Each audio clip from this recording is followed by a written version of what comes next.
being a female is sort of difficult as well, because I feel like you lack some sort of respect from the male promoters, which is kind of annoying, because I feel like they think that I'm just going there to be cute and I don't really know what I'm doing. And especially because I use digital equipment, I feel like sometimes people don't take you as seriously. You're not showing up with turntables, so they're like, oh, what are you doing? You're a laptop DJ. But I feel like it takes just as much musical ability and real talent to use a digital setup as it does take, to use actual turntables, because I feel like you still have to know good music. You still need to know how to beat match.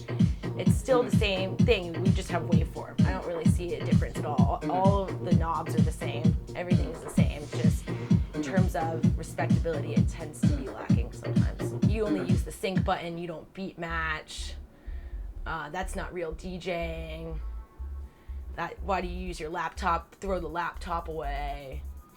Why don't you have some turntables? Why don't you buy some turntables? I'm like, oh, okay, do you have thousands of dollars for me and you're gonna carry those on the subway for me then? Because that's why I really like using these things, because I have to bring my own equipment to a lot of shows. And I'm taking the train, I'm taking the subway everywhere.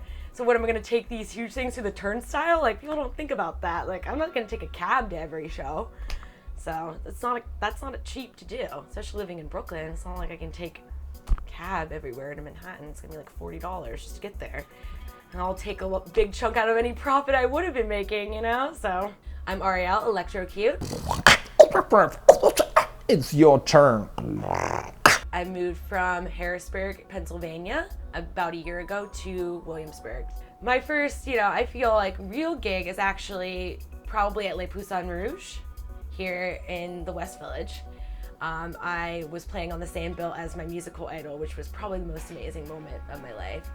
I don't know if anyone out there has heard of Orchard Lounge, but they're amazing DJs out of Chicago, deep tech house type of style.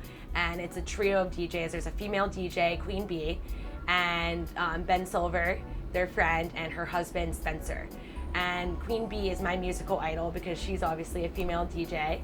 And she's not only an amazing DJ, she's actually an amazing person too. I've actually had the pleasure of getting to know her as a person as well over the years. And I got to play on the same bill as her, and that was just such an amazing experience to be able to play and have her up on stage with me and her play right after me, and it was really cool.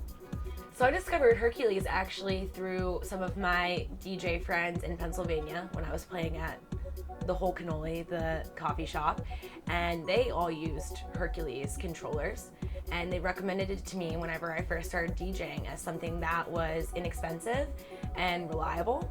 And I really enjoyed, finding it, because I was really worried at first when I wanted to start DJing that I wasn't going to be able to find anything below, $3,000 in terms of equipment, turntables or something. And I was like, I don't know how I'm ever going to start DJing. I can't afford to DJ.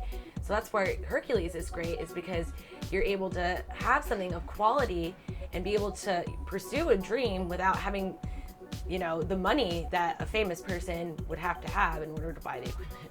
Well, I really initially liked the sample pads, the trigger pads. I thought that was really cool how you could load samples, and you can also control the effects on there, and then you can eventually start loading, actual drum kits on there. I think that's really cool because you kind of can produce and kind of layer stuff live, which I think is going to bring a really fun element to it.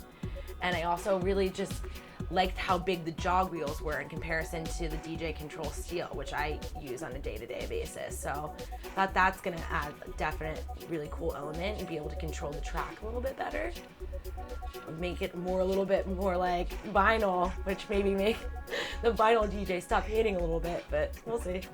I feel like, especially being a house DJ in New York, it can either be a good thing or a bad thing depending on who you are to some degree, because you can't really play at most clubs, you can't really play at most bars. They don't want to hear house music. They want to hear top 40, or they want to hear house music. It's top 40 remixes, and a lot of bars around here especially, they want to hear like rock or like indie. Like, it's not really a place for deep house music. So that's kind of been my struggle, is I'm never really going to be able to find residency at a club unless it's really geared towards house music, like a club like Cielo or something like that.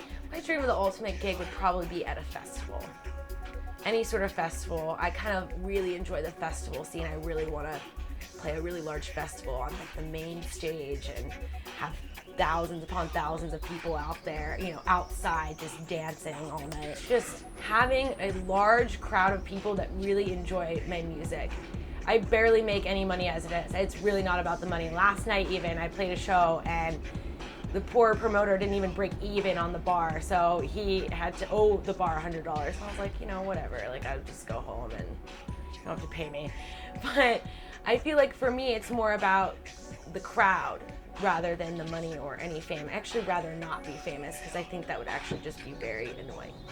So I just like want a good fan base and maybe make some money, enough money to make ends meet and do what I love to do. I don't really care about money or fame.